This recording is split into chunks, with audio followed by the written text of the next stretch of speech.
আসসালামু আলাইকুম। আজকে বাসা থেকে রওনা দিলাম ঢাকার উদ্দেশ্যে। তো বাসার সামনে থেকে অটো পেয়েছি, অটোতে উঠলাম। প্লিজ দেখাতে পাচ্ছি না একা, তো যার কারণে ভিডিও করতেছি। তো আমার ঢাকায় একটা আর্ম রেসলিং ম্যাচ আছে, তো আমরা বাস স্ট্যান্ডের দিকে আগাচ্ছি আমাদের বাসা থেকে। তো আমি কিছুক্ষণের মধ্যে চলে আসি আমাদের বাস স্ট্যান্ডে, এবং আসার সাথে সাথে বাসও ছেড়ে দেয়। তো বাস যখন ইভানডে থেকে ত্যাগ করে যাচ্ছে, তো মনের ভিতরে তখন শুধু ভয় কাজ করতেছিল যে ম্যাচে কী করি, কী হই, এরকম নানান ধরনের চিন্তা ঘুরপাক খাচ্ছিল।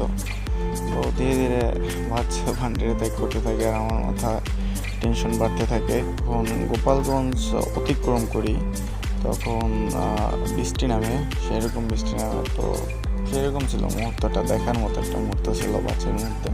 বৃষ্টিটা শেষ হওয়ার পর পুরো আবহাওয়াটা ফ্রেশ হয়ে যায়, আর তখন ঠান্ডা একটা বাতাস আসে, পুরাই অনেক সুন্দর একটা আবহাওয়া তখন হয়ে যায় বৃষ্টির শেষ হওয়ার পর।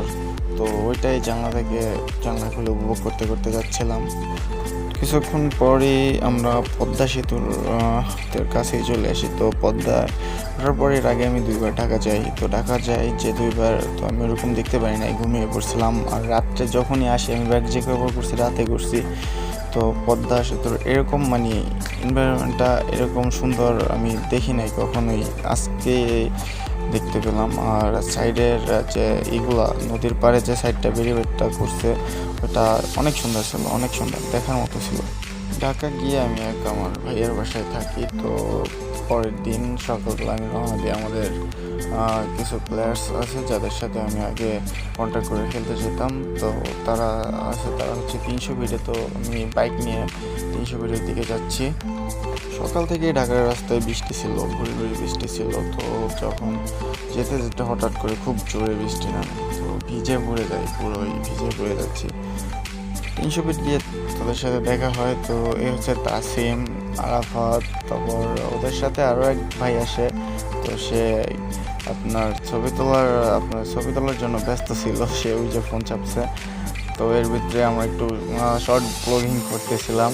তো তাসিম তার মাসেল দেখাচ্ছে ওখানে, আর হচ্ছে আরাফাতেও তার মাসেল দেখাচ্ছিল এখানে বসে। তারা এই যে তাসিম আরাফাতের মাসেল দেখাচ্ছে। তো আরাফাত খুবই স্ট্রং একটা প্লেয়ার, এবং তাসিমও খুবই স্ট্রং একটা প্লেয়ার। তো এর মধ্যে একটা মানুষের কথা না বললেই নয়, সে হচ্ছে শরীফুল ভাইয়া। এই ঢাকা গিয়ে আমার ফার্স্ট ন্যাশনাল ম্যাচ খেলা থেকে সব কিছু শুরু করে সব কিছুতেই আমাকে অনেক হেল্প করে আমাদের শরীফুল ভাইটা। তার মনের দিক থেকে খুবই ফ্রেশ মানুষটা। এই মানুষটার সাথে মিশিয়ে আমি এর মধ্যেই আমরা ডন বাংলাদেশের ওখানে চলে যাই। ও রাত্রেবেলা আমার ম্যাচ শুরু হয়ে যায়। তো আমার ম্যাচ ছিল ফার্স্ট অফিওয়ের সাথে। তো সে মারাত্মক স্ট্রং ছিল। তো এই অবস্থায় আমার সামনে রিস্ট কোনো কাজ করছিল না, সে আমার কবজি তার নিজের আয়ত্তে নিয়ে নিছে। আমি বাইসেপ পাওয়ারে খেলতেছিলাম। তো সেও বিগিনার্স, আমিও বিগিনার্স। তো সে মারাত্মক স্ট্রং ছিল। তো আমাদের মাঝে হাড্ডাহাড্ডি একটা ম্যাচ হয়, এবং ম্যাচটা সব থেকে বেশি টাইম নেয়। ওইখানে যে কয়টা ম্যাচ হয়েছে তাহলে সব থেকে আমাদের এই টিকেটের ক্যাটাগরিতে সব থেকে বেশি টাইম নেয়। আর এটা ছিল আমাদের ফার্স্ট ম্যাচ। তো ফার্স্ট ম্যাচে সে ফাউল করে, যার কারণে সে ফাউল করার কারণে আমি উইন হই।